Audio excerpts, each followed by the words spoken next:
Welcome back. In this video, I just want to address something that I think is a common question, which is what do underscores actually do? What's the significance of underscores in names? So there's a couple of options. We have something like this. We have another thing where we have two underscores in front of something. And then finally, we have these Dunder method names that have two underscores on either side of a name. So what's the difference between any of these? Or what's the significance? So really quickly, let's start with this first one. Let's say we have a class. I'm going to define a class for all of these that we use, just called person. And inside of person, we have our init, which is one of those Dunder methods. So maybe that's a good place to start. These Dunder methods, we could define our own. I could define a method called hello. There's nothing wrong with that technically in Python. But conventionally, this is a bad idea. The whole goal is that we only define these when we're actually referencing or overriding something that exists in Python, a special Dunder method like init. So you don't go around just defining your own methods willy-nilly that are Dunder methods. These are special things that Python looks for. For example, it always looks for the Dunder init method in a class when it tries to instantiate a new instance of that class. So you don't want to go defining those. That's the simplest one. Those are just magic methods. We talk a lot more about them later in the course, but just don't venture out and make your own Dunder methods. All right, so we have this. And let's say I just set a property called single underscore, secret equals hi, self dot underscore secret equals hi, and then another property that doesn't have that underscore, self dot name equals Tony. And then I initialize a person, p equals person, like this. And then I just print p dot name, print p dot underscore secret. Do we expect anything different to happen based off of what we've talked about so far? If we run this, you can see both of them are printed out just fine. This single underscore is simply a convention.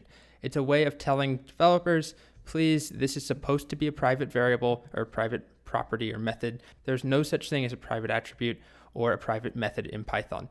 That's just how Python is. It's how it was created. Other languages support private methods, private properties, or attributes where you could not access them from outside of the class. Usually, though, it's not based off of the name. Usually, you would define something like private self.secret equals hi. And then if I tried to access this from outside, I would not be able to. And then this would be public by default. Python does not have that. So this is the way that we specify something is not intended to be used outside of the class. Secret is only supposed to be used. Maybe we have a method here called doorman, and doorman asks for the secret. Let's say it's like a speakeasy where you have to know the secret. So we could just say if guess equals dot underscore secret, then let them in or something like that, where we're using underscore secret internally, but it's not intended to be used outside like it is here. But again, there's nothing preventing someone from doing that. It's just about respecting conventions. You won't get in trouble if you access something that starts with an underscore.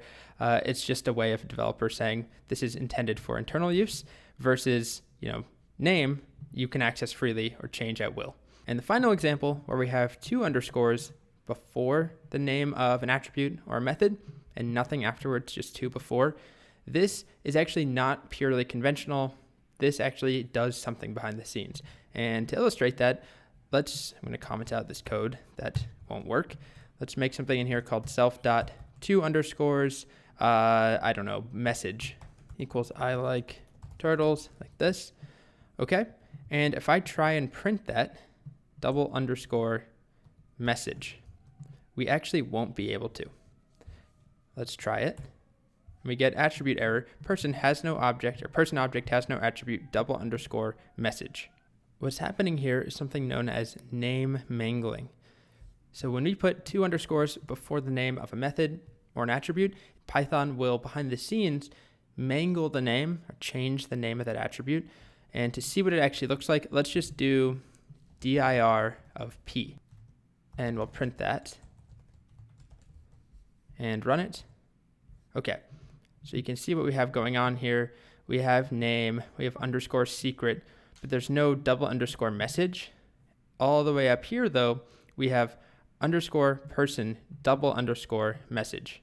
It's always in this pattern where it's single underscore, the class name, and then the double underscore, whatever we called it, message or get name or whatever the attribute or method was called. So if we did one more here, self.lol equals ha ha ha ha ha, and I rerun the code, you'll see we now have the underscore person, double underscore lol underscore person, double underscore msg. So we can access them if we wanted to. We could just do print p dot underscore person, double underscore msg, or the same thing, but for lol. And if I do those, we get I like turtles, ha ha ha, along with those first two examples. So when we say name mangling, you might think that that means like totally changing and obfuscating the name, making it impossible to know, and like kind of, making it secure or something, but that's not at all what it does. Its sole purpose is to make this method or this attribute particular to this person class, so that once we talk about inheritance, we might have another class called salesperson or teacher that inherits from person, and they have their own double underscore message, and we don't want them to conflict. We want them to be unique. Well, if we use double underscore message, then Python mangles the name and basically puts the class name in there so that self.person message is different than self.teacher double underscore message.